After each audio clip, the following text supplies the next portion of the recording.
தாவேக வந்து புதுச்சேரியில பொதுக்கூட்டம் நடத்திட்டு இருக்காங்க, அதை பத்தி நீங்க என்ன நினைக்கிறீங்க?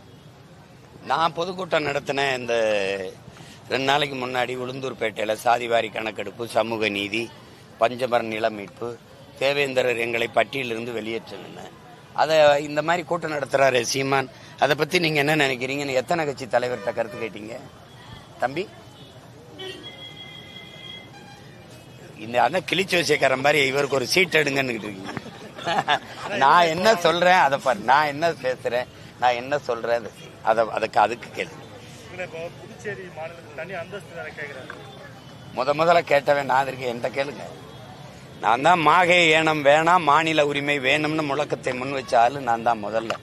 அதுக்கப்புறம் தான் எங்க ஐயா ரங்கசாமி போய் மனு கொடுத்தாரு. அப்ப கூட கேட்டேன், நீங்க இத்தனை ஆண்டு காலம் காங்கிரஸ்ல இருந்தீங்க, உங்க கட்சி ஆட்சியில் இருந்தது, நீங்களே பல முறை முதலமைச்சரா இருந்தீங்க, அப்ப கொடுத்து அந்த கோரிக்கையை நிறைவேற்றிக்க கூடாதான்னு கேட்டேன்.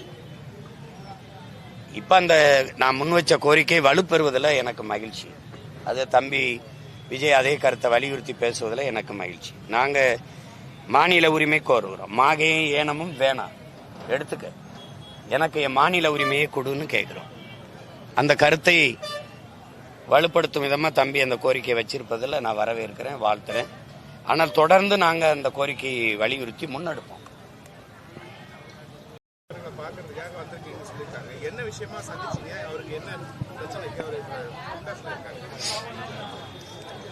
இல்ல, புரட்சி தமிழகம் பறையர் பேரவையினுடைய தலைவர், எங்களினுடைய அன்பிற்கும் பாசத்திற்கும் உரிய அண்ணன் ஏர்போர்ட் மூர்த்தி அவர்கள்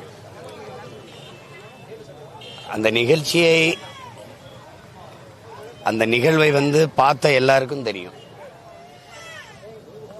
அதை தாக்க வந்த தம்பிகள் சுற்றி அவரை வளைச்சு தாக்கும் போது அவர் வழி இல்லாம தற்காத்து தான் அவர் சண்டை போடுறாரு. இதில் இந்த அளவுக்கு இவங்க வழக்காக்கி அதை சிறைப்படுத்துவாங்கன்னு நாங்கள்லாம் எதிர்பார்க்கல. இல்லைன்னா உங்களுக்கு முன்னமே முன்பினை எடுத்து இது பண்ணியிருப்போம், பாதுகாத்திருப்போம். அது திடீர்னு இவர் சிறைப்படுத்தினாங்க. சரி, அதை பிணைக்கு முயற்சிக்கும் போதே படக்குன்னு குண்டாஸ் போட்டாங்க. இப்போ இங்கே இருக்கிற ஒரு பெரிய இது என்னன்னா, கடந்த காலங்களில் என் மேல போடப்பட்ட வழக்குகளுமே ஒரு பேச்சே தேசத்திற்கு பாதுகாப்புக்கு பிரச்சனை இருக்கு, தேச பாதுகாப்புன்னு என்னையெல்லாம் 3 மாதம் 6 மாத காலங்கள்லாம் சிறையில் தொடர்ந்து அடைச்சாங்க.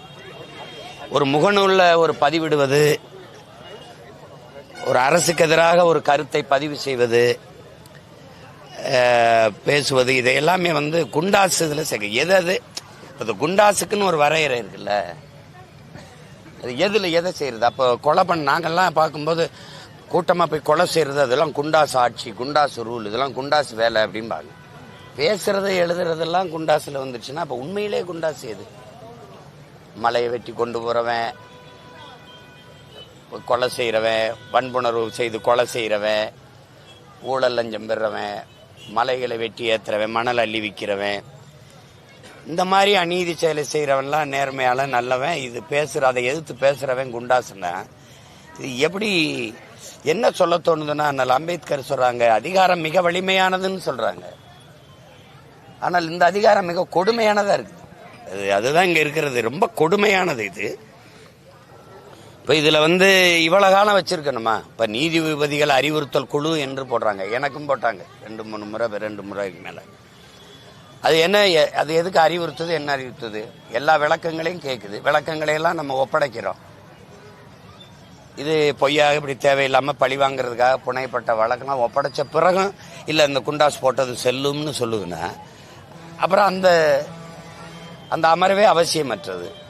இப்ப இந்த வழக்கை இவ்வளவு காலம் இழுத்துட்டு இவ்வளவு காலம் ஒருத்தரை சிறையில் வைக்கணுமா? இது திட்டமிட்டு அவர் குரல் வலையை நெரிக்கணும், அவர் நடவடிக்கை செயல்பாடுகளை முடக்கணும், அவருடைய பேச்சு சிந்தனை கருத்து மக்களை போய் சென்றடையக்கூடாது அப்படிங்கறத தவிர, ஒரு அரசியல் திட்டமிட்ட பழிவாங்கலை தவிர வேற ஏதாவது இதுல நோக்கம் இருக்க முடியுமா?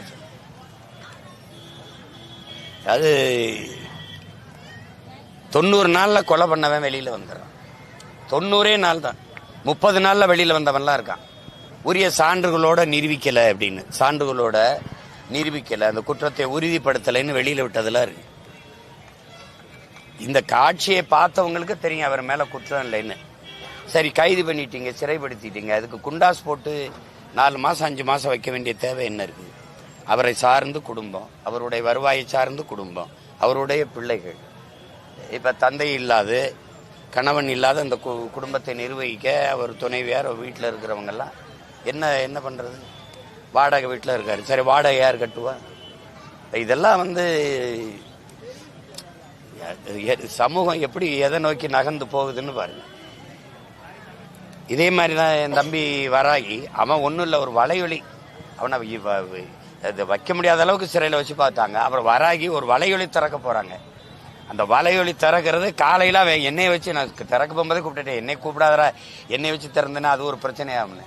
நான் திறக்கிறேன்னு இருக்கு, 11 மணிக்கு திறக்கிறேன்னு இருக்கு, காலையில அதிகாலையில் அவனை சிறைப்படுத்தி இப்ப அவனையும் குண்டாசில் அடைச்சு கொள்ளும். ஒரு வலையொலி திறக்கிறது இல்லாம குண்டா சட்டத்தில் வருது, யூடியூப் திறக்கிறது. எப்படிப்பட்ட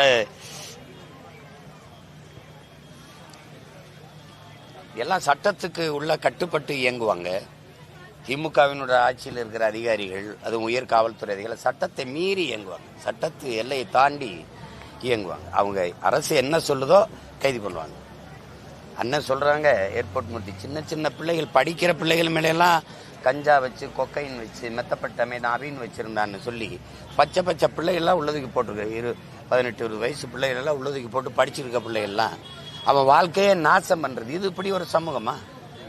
நாடங்களும் போதை கலாச்சாரத்தை உருவாக்கி விட்டு தூக்கி பிள்ளைகளை உள்ள போட்டு அவன் எதிர்காலத்தை அழிக்கிறது. இதை நல்ல சமூகத்தை, அறிவார்ந்த சமூகத்தை, ஒழுக்கமிகுந்த சமூகத்தை, ஆரோக்கியமான சமூகத்தை உருவாக்கி நல்ல நாட்டை கட்டமைக்கிறது இதுதானே? இதுதான் சமூக சீர்திருத்தம், சமூக மேம்பாடு, சமூக ஒழுங்கு, நல்ல நாட்டை உருவாக்குகிற சிற்பிகளுடைய வேலை இதுதானே? எப்படி இது கொடுமை? இது அது நீதிபதிகளுக்கும் தெரியணும். ஒரு நேரம் கேட்டா ஒரு 10 நாள், ஒரு வாரம் தானே, 1 மாதம் தள்ளி வைக்க வேண்டிய தேவை என்ன வருது? இதுல இந்த வழக்கை 1 மாதம் தள்ளி வச்சு 1 மாதம் உள்ள வைக்கணும், அவ்வளவுதான். தன் விருப்புக்கு இயங்குவது சட்டமும் நீதியுமா இருந்ததுன்னா நாட்டில் என்ன நீதி இருக்கும், என்ன நேர்மை இருக்கும், என்ன தர்மம் இருக்கும், என்ன சட்டம் இருக்கும், அதுல ஒழுங்கு இருக்கும். கொடுமை இது. என்ன பண்றது?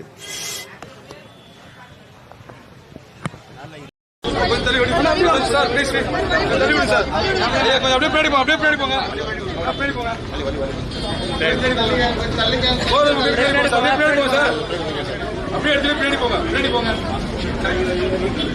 அப்படியே பின்னாடி போங்க, அப்படியே பின்னாடி போங்க சார், பின்னாடி போங்க ப்ளீஸ். அப்படியே ரைட்ல வாங்க, ரைட்ல வாங்க, அப்படியே ரைட்ல வாங்க.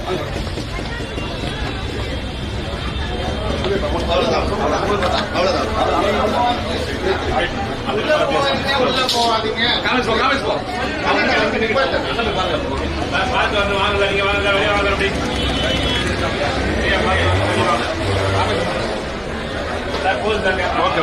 ஓகே சார், ஓகே அதான் போப்பா. ரமேஷ்